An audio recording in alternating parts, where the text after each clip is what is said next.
Question number 5 है D E F are the mid points of side B C C A and A B respectively of triangle ABC. ABC एक triangle है, इस पे BC का जो mid point है वो डी है, एसी का मिड पॉइंट ई है और ए बी का मिड पॉइंट एफ है। मिड पॉइंट मतलब ये बीच में होगा, यानी ये लेंथ इसके इक्वल होगी, ये लेंथ यानी ये दो हाफ में डिवाइड कर देता है, तो ये आपस में ऐसे इक्वल हो गए पहली कंडीशन के हिसाब से। ऐसे determine the ratio of give areas of triangle DEF.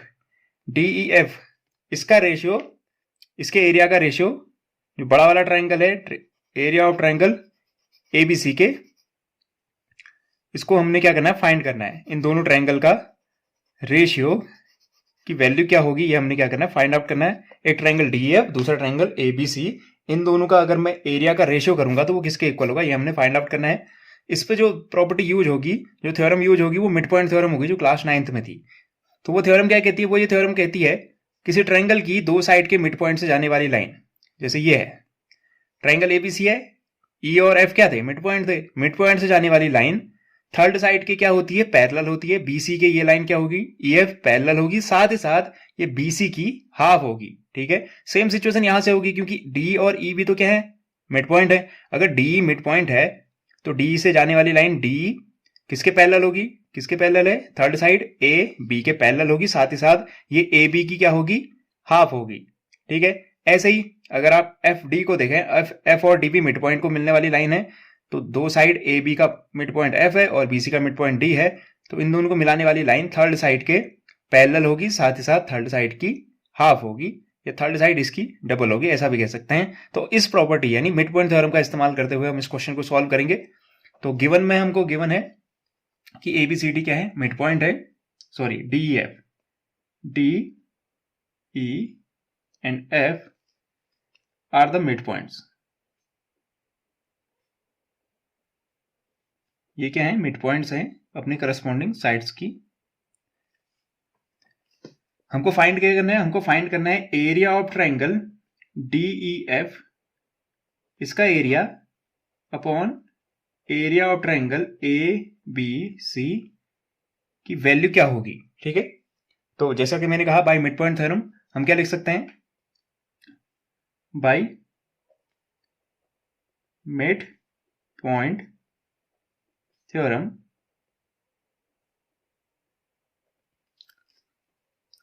D क्या है, डी एंड ई, डी और ई क्या है, मिड पॉइंट है, are mid points of BC and CA।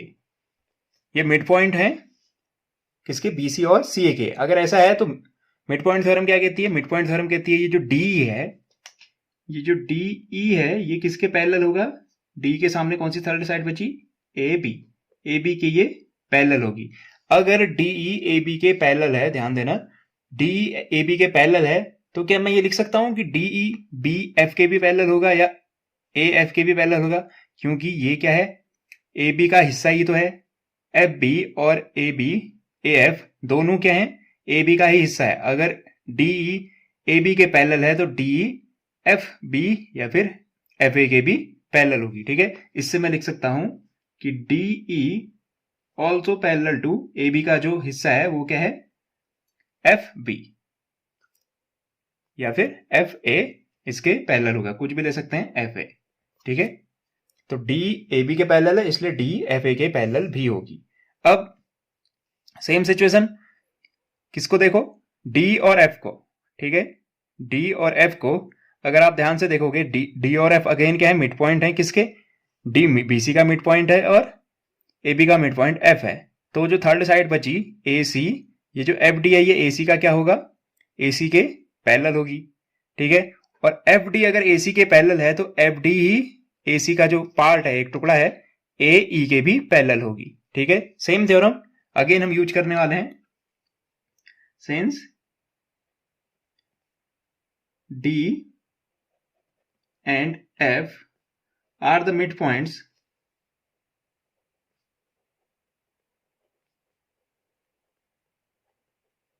of BC and AB। तो बाय मिड पॉइंट थ्योरम हम क्या लिख सकते हैं? मिड पॉइंट थ्योरम हम लिख सकते हैं अगेन कि FD के सामने जो थर्ड साइड बची, इन दोनों साइड की बात कर रहा हूं मैं, तो इन दोनों साइड को छोड़ के BC का मिड पॉइंट D है, AB का मिड पॉइंट F है, तो थर्ड साइड जो बची AC के पैरेलल होगी FD। तो मैं यहां से लिख सकता हूं DF is parallel to AC। Again जैसे ऊपर हुआ था, अगर DF AC के पैरेलल है तो DF किसके पैरेलल भी होगी? AE के पैरेलल भी होगी। ठीक है, क्योंकि AC का ही तो टुकड़ा क्या है? AE है। अब अगर मैं इक्वेशन 1 और 2 कह दूं, जिनको इसको मैं कह देता हूं इक्वेशन 1 और इसको कह देता हूं मैं इक्वेशन 2। आपको क्या दिख रहा है? ये जो DE है, अगर मैं एरो से दिखाने की कोशिश करूं, क्या दिख रहा है मुझे? DE parallel to FA। ये DE है, एरो रिप्रेजेंट करता है पैरेलल को। DE पैरेलल है किसके? FA के। ठीक है, और ऐसे ही FD पैरेलल है किसके? AE के। तो मुझे क्या दिख रहा है? एक क्वाड्रिलेटरल दिख रहा है। कौन सा क्वाड्रिलेटरल?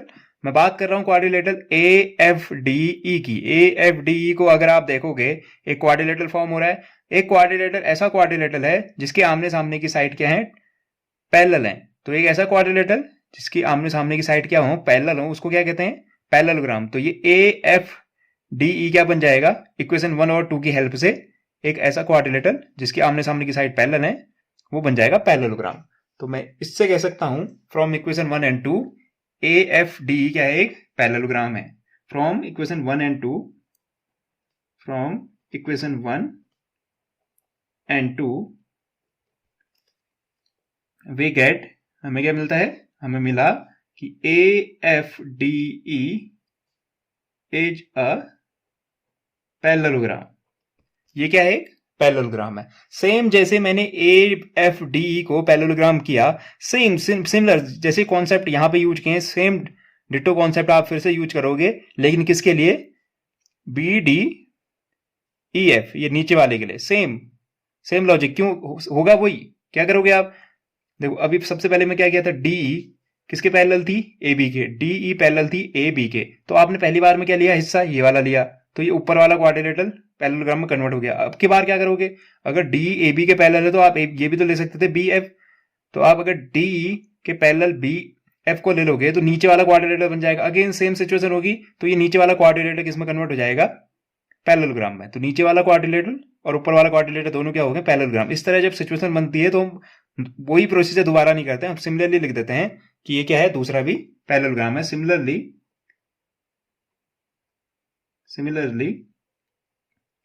मैं क्या लिख सकता हूं कि ये BDEF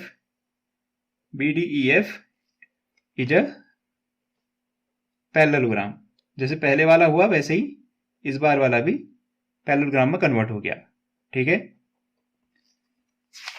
अब इन ट्रायंगल DEF को देखें अगर हम, DEF, क्योंकि हमारा मकसद क्या है? DEF और ABC को क्या करना है? हमें सिमिलर प्रूफ करना है। सिमिलर प्रूफ करने की कई सारी कंडीशन है, तो हम यहां पे क्या करने की कोशिश कर रहे हैं? ABC और DEF को सिमिलर करने की कोशिश कर रहे हैं।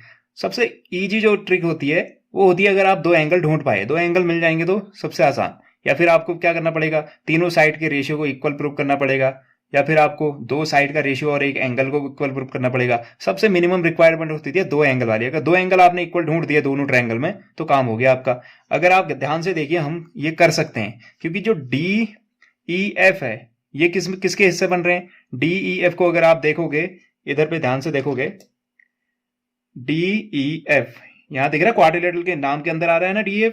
ऐसे ही इधर भी देखोगे क्वाड्रिलेटरल BDEF के अंदर भी DEF दिख रहा है, दोनों में DEF दिख रहा है। यहां B है, यहां A है। ठीक है, क्वाड्रिलेटरल की जो प्रॉपर्टी होती है क्या होती है? अपोजिट एंगल क्या होते हैं उसके? इक्वल होते हैं। ठीक है, सॉरी, पैरेललोग्राम को, जिस क्वाड्रिलेटरल को हम पैरेललोग्राम प्रूव कर चुके हैं, पैरेललोग्राम के अपोजिट एंगल क्या होते हैं? इक्वल होते हैं। तो ये जो D है, अगर आप किस क्वाड्रिलेटरल की बात करें? AFDE की अगर बात करो, ये जो D है, ये D और A क्या है आपस में? अपोजिट में है ना, एक पैरेललोग्राम के अपोजिट एंगल है। तो पैरेललोग्राम के अपोजिट एंगल क्या होते हैं आपस में? इक्वल होते हैं। तो D किसके इक्वल हो गया? A के इक्वल हो गया। ठीक है, ऐसे ही DEF किसके इक्वल हो गया? A के D E D E F किसके इक्वल होगा? ये वाला एंगल, ये वाला एंगल। अगर आप नीचे वाले क्वाड्रिलेटरल को लोगे, ई के अपोजिट में क्या दिख रहा है? जब इस वाले पैरेललोग्राम को ले रहे हो, कौन सा? बी डी ई एफ, इसको लोगे तो बी का अपोजिट एंगल क्या है? Angle E. तो एंगल ई बी के इक्वल आ गया, एंगल डी ए के इक्वल आ गया। ठीक है, तो हमको क्या दिख रहा है? ये छोटे ट्रायंगल के दो एंगल, छोटा ट्रायंगल का एंगल डी है, ये किसके इक्वल आ रहा है? बड़े वाले ट्रायंगल के एंगल ए के, और छोटे वाले ट्रायंगल का छोटा वाला एंगल ई बड़े वाले ट्रायंगल के बी के इक्वल आ रहा है। तो मुझे दो ट्रायंगल में दो एंगल इक्वल मिल गए हैं, तो बाई ए सिमिलैरिटी क्राइटेरिया से दोनों ट्रायंगल क्या हो जाएंगे? सिमिलर हो जाएंगे। कैसे किया ये? अगेन मैं फिर से एक्सप्लेन कर रहा हूं। एक क्वाड्रिलेटरल क्या था हमारा? हमने प्रूव कर दिया था कि ए एफ डी ई क्या है? क्वाड्रिलेटर। ए एफ डी ई एक क्वाड्रिलेटरल है जिसको हम पैरेललोग्राम प्रूव कर चुके हैं। ए एफ डी ई एक पैरेललोग्राम कन्वर्ट हो चुका है। अगर ये पैरेललोग्राम है तो इसके अपोजिट एंगल क्या होने चाहिए? आपस में इक्वल होने चाहिए। इस लॉजिक से एंगल ए का अपोजिट एंगल डी है, तो ये ए और डी आपस में इक्वल हो गए। लेकिन हम देखते हैं ए तो क्या है? बड़े वाले ट्रायंगल का भी हिस्सा है, और डी क्या है? छोटे वाले ट्रायंगल का हिस्सा है। इसका मतलब एंगल ए जो बड़े ट्रायंगल का हिस्सा है, एंगल डी जो छोटे ट्रायंगल का हिस्सा है, वहां भी वो दोनों क्या हो गए? इक्वल हो गए। सेम लॉजिक से ए अगर डी के इक्वल है तो वो कहीं भी हो, तो छोटे ट्रायंगल में और वो बड़े ट्रायंगल की वजह से इक्वल हो गई। एक चीज हमने फाइंड कर दी। सेम लॉजिक से हमने बी डी ई एफ को भी क्या कर रखा था? बी डी ई एफ को भी पैरेललोग्राम प्रूव किया था। पैरेललोग्राम के अपोजिट एंगल आपस में इक्वल होते हैं, तो ये जो बी है ये ए के इक्वल होना चाहिए। लेकिन अगर हम ध्यान से देखें तो बी तो बड़े वाले ट्रायंगल एबीसी का हिस्सा है, और जो ई है वो छोटे ट्रायंगल डी ई एफ का हिस्सा है। इसका मतलब मुझे दोनों ट्रायंगल में दो एंगल मिल चुके हैं, इसी का इस्तेमाल करेंगे हम। तो मैं इसको लिख सकता हूं इन ट्रायंगल ए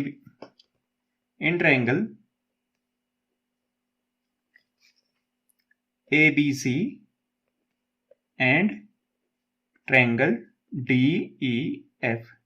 मैं क्या लिखूंगा? Angle A is equal to angle D. पूरा लिख देते हैं, नहीं तो एंगल डी में कंफ्यूजन होगा, क्योंकि डी नहीं लिख सकते। डी का मतलब ये पूरा भी हो सकता है, तो आप पूरा लिखोगे, कहां से कहीं से भी लिख दो, ई डी एफ या F D E. E D F, angle A E D F के इक्वल है। कैसे इक्वल है? Same logic. ऐसे ही एंगल बी किसके इक्वल है? ई के। तो angle B D E F के इक्वल है। Angle B angle D E F के इक्वल है। और मैंने इन दोनों को इक्वल कैसे कहा? Opposite angles of parallelogram. पहला वाला क्या था? अपोजिट एंगल ऑफ पैरेललोग्राम क्या था? ए एफ डी का। ऐसे ही दूसरा जो था वो अपोजिट एंगल था of parallelogram B D E F का। ठीक है, तो क्योंकि पैरेललोग्राम के अपोजिट एंगल इक्वल होते हैं, इस वजह से ये दोनों एंगल इक्वल हो गए। लेकिन यही दो एंगल इन दो ट्रायंगल के हिस्से भी हैं। इसका मतलब इन दो ट्रायंगल के दो एंगल मैंने इक्वल कर दिए हैं। तो बाई ए सिमिलरिटी से triangle A B C is similar to triangle D E F. किससे? By A similarity. By A similarity से ये दोनों क्या हो गए? सिमिलर हो गए। ठीक है, अब आगे हमें करना क्या था? हमें क्या करना था? इन दो ट्रायंगल का एरिया फाउंड करना था। अगर ट्रायंगल क्या होते हैं? सिमिलर होते हैं, तो उनका एरिया जो उनके रेशियो का एरिया होता है वो किसके इक्वल होता है? अगर दोनों ट्रायंगल क्या हो गए? सिमिलर हो गए। तो मैं क्या लिख सकता हूं? मैं लिख सकता हूं area of triangle A B C upon area of triangle D E F. इन दोनों का रेशियो किसके इक्वल होता है? करस्पॉन्डिंग साइड का रेशियो का स्क्वायर। करस्पॉन्डिंग साइड आप कुछ भी ले सकते हो, आपके ऊपर डिपेंड करता है। सपोज डी ले ली, डी इसकी साइड और उसकी क्या होगी? A B. तो ए बी पहले लिख दिया है, ऊपर ए बी लिख दिया, तो कोई नहीं। सीक्वेंस क्या बोला था वैसे उसने डी एफ पहले बोला है। रेशियो चेंज हो जाएगा अगर आप इसको नीचे और इसको ऊपर कर दें। जैसे बोला है वैसे लिखना पड़ेगा। तो हम इसको चेंज कर देते हैं। ऊपर है डी ई एफ, रेशियो बदल सकता है अगर आप उल्टा लिखेंगे तो नीचे है ABC, ठीक है। तो अब हम ऊपर क्या कौन सी साइड लिख सकते हैं, ऊपर लिख सकते हैं DE का स्क्वायर, नीचे किसके स्क्वायर के इक्वल होगा, AB के स्क्वायर के इक्वल होगा। अब क्या मैं DE की जगह कुछ लिख सकता हूं? अगर आप ध्यान से देखें, DE और AB के बीच में कोई रिलेशन है? DE और AB के बीच में relation mid point theorem. Mid point theorem क्या कहती है, ये जो DE है, क्योंकि मिड पॉइंट से जा रही है, एक ट्रायंगल है ABC, उसके दो साइड के मिड पॉइंट से जाने वाली लाइन जो थर्ड साइड होती है उसके पैरेलल तो होती है, साथ ही साथ क्या होता है, उसके हाफ के इक्वल भी होती है। यानी आप DE को क्या लिख सकते हो, AB का हाफ। तो जहां पे DE दिख रहा है, आप DE दिख रहा है, वहां पे क्या लिख दो, हाफ ऑफ AB, क्योंकि DE का स्क्वायर था तो इसका भी क्या हो जाएगा, स्क्वायर हो जाएगा। AB का स्क्वायर अपनी जगह पे है, तो मुझे क्या दिख रहा है, ओपन कर लेते हैं। AB स्क्वायर से AB स्क्वायर नहीं काट सकते क्योंकि अभी हाफ का भी स्क्वायर होना बाकी है, तो मैं इसको लिख सकता हूं, हाफ का स्क्वायर होगा तो 1 का स्क्वायर 1 और 2 का स्क्वायर 4, ठीक है। तो अब AB का स्क्वायर अलग कर दिया, नीचे का AB, तो आपको कैंसिल आउट करके दिख रहा है, सिर्फ क्या बचेगा, 1/4। यानी मैं इसको अगर तरीके से लिखूं, area of triangle DEF upon area of triangle ABC is equal to होगा 1/4 के। तो इसको लिखा जा सकता है, hence area of triangle DEF ratio area of triangle ABC is equal to 1/4। तो हमारा आंसर कितना आया, 1/4। उम्मीद करता हूं आपको ये एक्सप्लेनेशन पसंद आया होगा और समझ भी आया होगा। Thank you and have a nice day.